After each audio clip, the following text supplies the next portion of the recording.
live on KPRC TV and the KPRC2 Plus live stream. The news starts now. Right now at 6, a man dressed up as an Amazon employee has been stealing packages off people's porches in Pecan Grove. Good afternoon, everyone. I'm Hannah Baker. And I'm Nicole Marino. KPRC2's reporter Sandra Taboada-Palau is reporting from Fort Bend County with key insight on the Amazon porch pirate. A few days ago, a porch pirate arrived to this community and stole some packages, but little did he know, it was all caught on camera. A man wearing an Amazon vest, gray sweatpants, and red Crocs arrived to this porch in Pecan Grove, Fort Bend County, searched through the packages till he found the ones that most interested him, and proceeded to run to a gray sedan that was waiting for him so he could escape the scene before getting caught by anyone in the community. Little did he know, he was caught and caused a mix of emotions to the homeowner affected. I panicked. My heart just fell through the floor. I felt personally attacked. Like, these are my things. I made them. They were for somebody else. And just like this homeowner mentions, these packages were not all for her, but rather for her business. Pretty much anything you can think of, I make it. I have a small shop so that way I can keep my kids here at home and, have some income coming in. So it was really hurtful. Now, this porch pirate might have gotten away with it once, but the people of this community fought back in an unexpected way. A lot of our neighbors are actually putting out decoy packages. And so he did receive some of those decoy packages last night. He received some dirty kids' diapers, some dog feces, and we're 100% sure that he did receive those items. Fort Bend County Sheriff's Office is actively investigating this case. Live from Fort Bend County, Sandra Taboada-Palau, KPRC 2 News. Thank you, Daniela. It is just so hot outside. I got out of my car this morning and I instantly started sweating. I know, it just seems like we can't catch a break. I mean, Sophia, do you have any idea on when we're gonna get some relief here? I wish I could say we do have some, but we don't. Maybe not until October, but let me show you why. We're now on day 42 with heat alerts so far this summer, and it's only going to continue to warm up. Notice areas in pink are going to be under excessive heat warnings. Areas in orange are going to be under heat advisories. Whether you're in the pink or orange, though, heat indices are going to feel anywhere between 108 to 114. Now that is hot. Looking at our hour by hour, you can see that during the day, 9 p.m., 8 p.m., it's going to be 96 degrees outside. As you go into the evening, temperatures don't die down at all. So be aware of this, especially if you have plans in the afternoon. Those feels like temperatures have no relief either. 113 in Huntsville, 114 in Hobby area, and 113 on the island. Now, overall, it's just going to continue to be a warm summer. Back to you, Hannah. A mother is now facing charges for leaving her 2 young children in a hot-locked car, reaching the triple digits while she shopped at a West Houston Target. Mecca Thompson has been following this story and shows us how the temperatures can become dangerous while sitting in a car. A mother is facing charges for leaving her 2 young children in a hot-locked car. I've been sitting in the car now for about 5 minutes, and the temperature outside is around 95 degrees, but here inside, it's over 100. With scorching temperatures in Houston, court documents show a woman facing charges for leaving her 2 young children locked in her hot car while she shopped inside of a Target. Amber Rollins, director of kidsincars.org, says this is extremely dangerous and is becoming a new normal here in the state. Texas is by far the state with the most tragedies compared to any other state. The Good Samaritan who witnessed everything is an expectant mother herself and described what she saw that day. No, they were crying and they were sweating, drips of sweat coming down their chest. I remember that completely. When police arrived, the Good Samaritan says that the woman claimed she thought she left the car engine running and the children were asleep and quiet when she arrived in the parking lot, and that she forgot they were in the back seat. A warrant has been issued for the mother's arrest, and she's facing charges of endangering a child. Reporting in West Houston, Mecca Thompson, KPRC 2 News. Taylor Swift wasn't joking in her hit Shake It Off. There was a whole lot of shaking going around during her recent show in Seattle. Last weekend at Lumen Field, the Swifties caused the equivalent of a 2.3 magnitude earthquake. And that's a new record. The swift quake beat out the famous 2011 beast quake, a record at the time. That's when Seattle Seahawks fans erupted after an impressive touchdown by Marshawn Lynch, causing the equivalent of a magnitude 2 earthquake. That means the swift quake at its max was about twice as strong, making the swift quake the clear winner. 3D printing technology can make all sorts of items, from furniture to jewelry to toys. Now it's creating possibly the world's largest community of 3D printed homes. The community Wolf Ranch, located in Georgetown, has teamed up with architectural firm Bjarke Ingels Group. They say 3D printing can build them faster, make them more affordable, and benefit the environment. Some of the homes are already sold, and people will move into them in September. If you want to stay connected with the news on the go, the Click to Houston website and app are a perfect way to stay up to date with the most relevant local stories. In August, we had several top trending stories, but coming in at number 1 is a list of the top 15 thrift stores in Houston, all recommended by locals. Other top trending stories from this month include an explanation of why researchers are warning against a growing trend of workers cashing out early on their 401ks, and a viral video of a shelter dog jumping in an enclosure wall to be with his friends. To read more about these stories and connect with other Houston news, visit our website at click2houston.com or Click to Houston app. We'd love to get your feedback. Big news for Houston Cougars fans. The University of Houston is on the brink of a monumental transition as they prepare to join the prestigious Big 12 Conference. The move took place on July 1st, and the athletic seasons are set to kick off in a few weeks. Say goodbye to the American Athletic Conference and hello to the Big 12, because the move is now official. The University of Houston hosted a celebration at the university's athletic center with decades of Cougar alumni in attendance, cherishing the final days before the school transitions into the Big 12. The last 12 days as this has really come into focus has been incredibly exciting for all our fans, because the reality of what's coming tomorrow with the official transition to the Big 12 is in front of us, and everybody's so excited for it. Last June, U of H reached an exit agreement with the American Athletic Conference, ending its decades-long membership. It sets the stage for the Cougars to join the Big 12 this fall. The transition opens the door to higher-rated recruits that once may have left UH out of the picture. Like I said, we've been recruiting a lot of talented players in preparation for this, and a lot of high-level transfers have also come here to play at a high level, so I think we might turn some heads here. As the university prepares for its Big 12 debut, the energy on campus is generating a lot to look forward to this year. Reporting from the University of Houston, Hunter King, KPRC2 News. Texans head coach DeMeco Ryans is preparing for his first season as a head coach in the NFL. Coach Ryans spoke on his defense and what he's seen through training camp this far. When you see guys like Jimmy Ward, Jalen Petrie, Christian Harris, Stingley, guys just making plays, and guys are focused and intent on being deliberate of attacking the ball, that's what Houston Texans defense will look like. It's a turning point in the Texans' rebuild as they seek to not only make a run in the playoffs again, but to also win a Super Bowl. DeMeco Ryans will call plays on defense to start the year and says he'll change that if he needs to, but he says with his experience as a defensive coordinator, it's something that he feels comfortable with.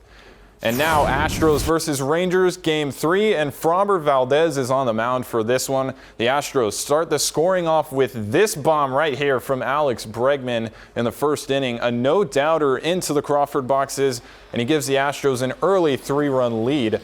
Skip ahead a few innings later, and the Rangers answer. Taveras drives in 2 runs on a single into right field.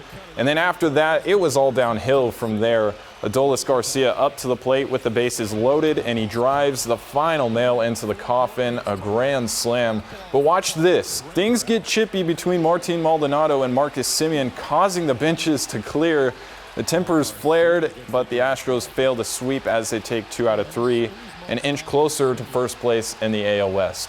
That's it from sports. Now let's toss it back to you guys over there, guys. Thanks, Hunter. Now, I cannot believe these players are out out in this heat. I know, it just, when you think it's going to get cold at night, it just doesn't. I mean, we just can't escape the heat. Do you have any update for this week, Sophia? You know, I wish I could say there's some relief in the forecast, but there's not. Let me go ahead and show you. Right now, temperatures are at 95, but because of that humidity, it's going to feel much warmer than it is outside. We've got southeast Texas so far, 103 in Huntsville. Those Bearcats are warming up today.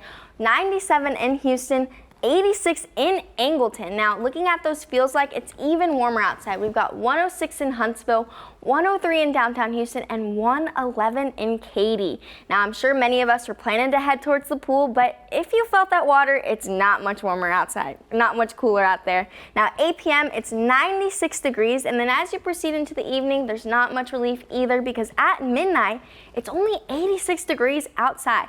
Now, if you don't believe me, looking at how many 100-degree days we've had so far, 34 in Huntsville, 33 in College Station, and the Houston area is between 14 to 10. Now, these triple digits just don't want to leave us alone, so it's really important to know these heat tips. Staying hydrated. We often forget to drink water only when we're thirsty, but not periodically throughout the day, as well as taking frequent shade breaks and wearing sunscreen. Sunscreen saves us money on our Botox and prevents us from having wrinkles. Now, wearing lighter clothing as well and checking on our neighbors. But for our furry friends, making sure we're taking morning and evening walks. As you saw, temperatures right now are still in the 90s. So it's also important to remember that 7-second pavement rule. If you can't put your hand on the pavement for 7 seconds, our furry friends should not be walking on them, especially because temperatures are only going to increase this week into next. Now, there is some rain on the forecast, but I don't expect it to bring much relief. You can still see that even with 20%, it's still 101 outside. Back to you, ladies. Thank you for joining us this evening. But no worries, there will be more after the break with Daniela and Hunter. Hi, my name is Mecca Thompson. I'm a senior at the University of Oklahoma, and this is my second summer as an intern at KPRC2. If you're a college student interested in a career in journalism or the media industry, this is the right place. KPRC2 was the first television station to serve the Houston area and continues to tell the stories of our community, the world, and the issues that impact our lives. As an intern at KPRC2, I had the opportunity to immerse myself into the industry by receiving hands-on training from some of the best journalists, photographers, producers, and storytellers in the country. Houston is the 8th largest market in the U.S., and the staff at KPRC2 are experienced professionals who will get you ready for a career in journalism. I learned the ins and outs of a news station by working at the assignment desk, producing, attending editorial meetings, and going out in the field with reporters. Depending on intern interests and applications, you can be placed into several different departments, including news, sports, weather, marketing, lifestyle, and digital. After my internship, I developed the necessary skills to help me on my way to my dream career. KPRC2 News begins right now with breaking news. Breaking news. Several fire stations across Houston have been without AC for 2 months now, having to deal with triple-digit temperatures and nowhere to cool down.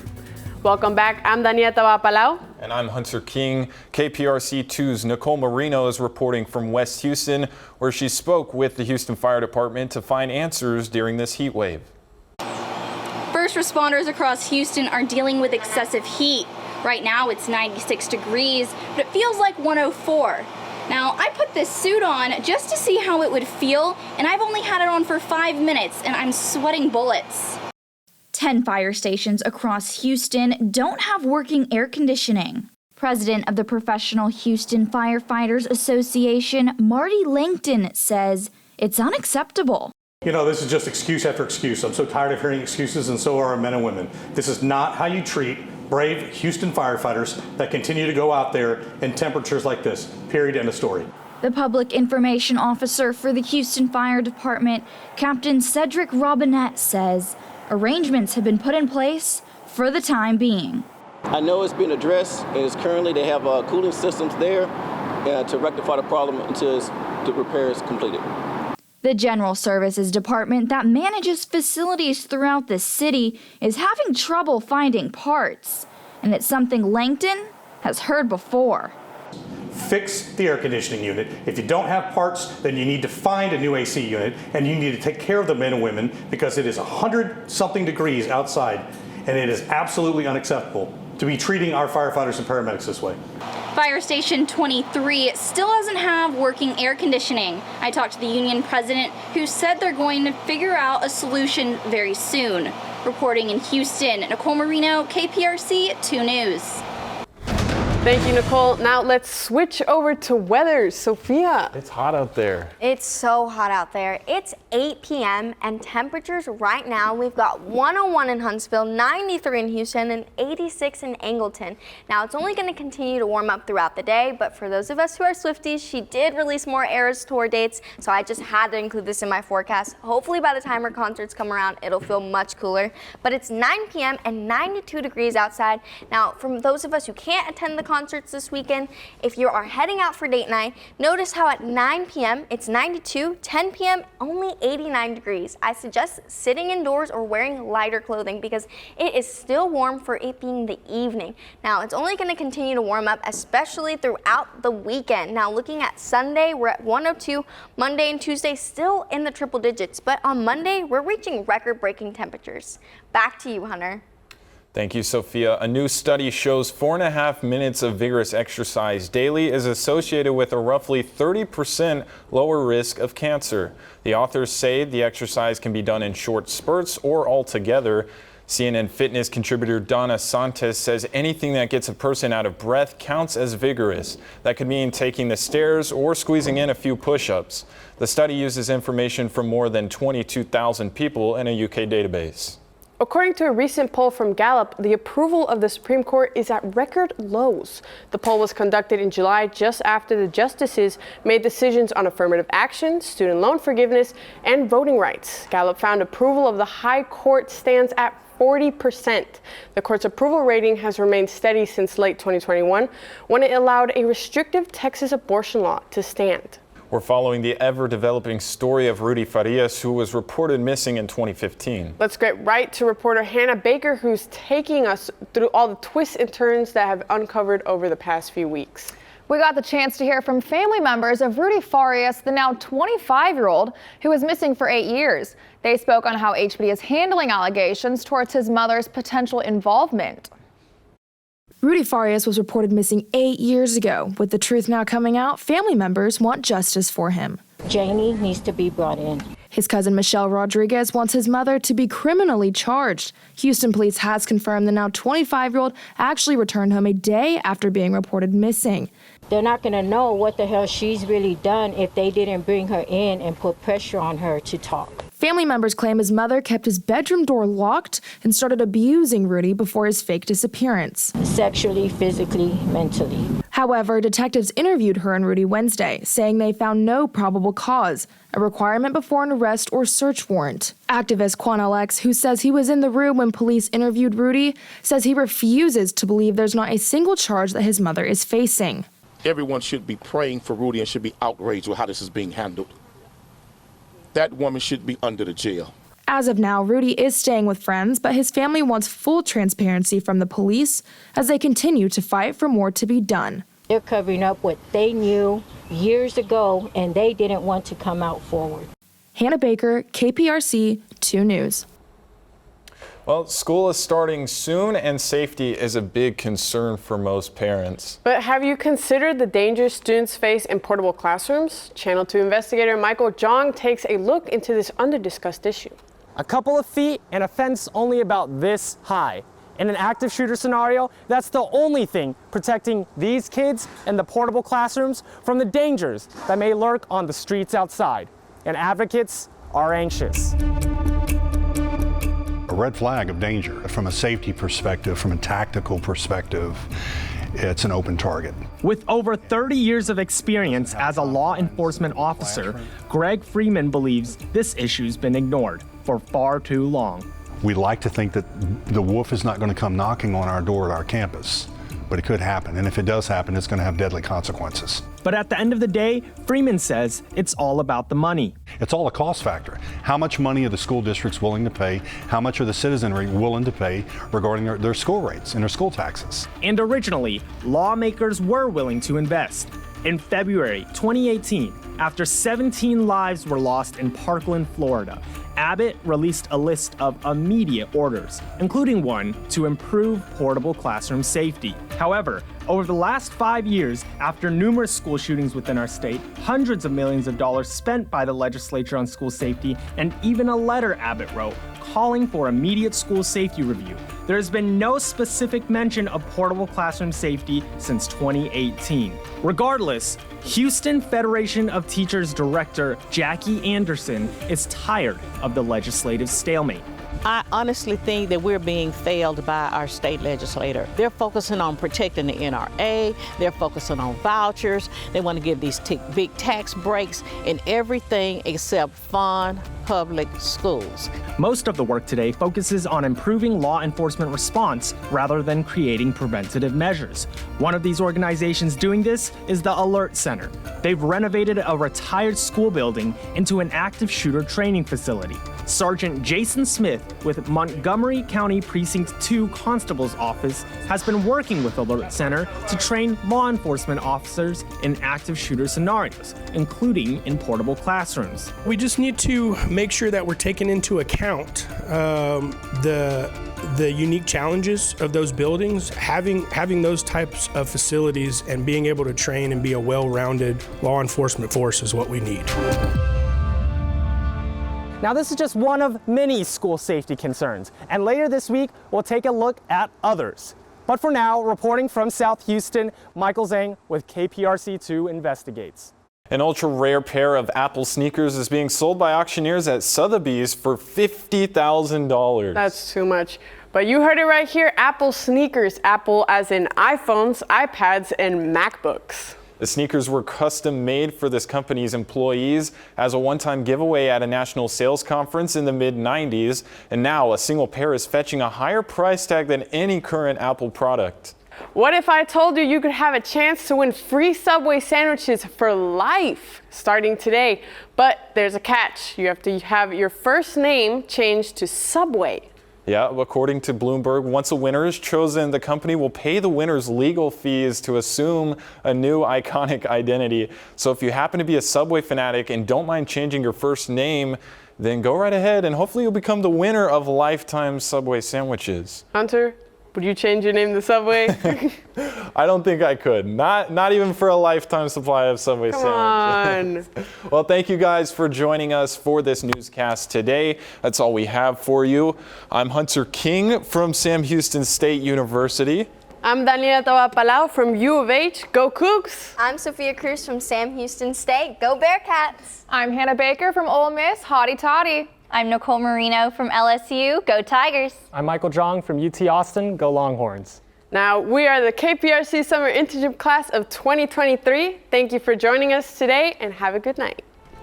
Free Subway for changing your name? Exactly. I mean, it's kind of a hard deal to pass up. I'm more of a Firehouse sub guy. In this suburban, I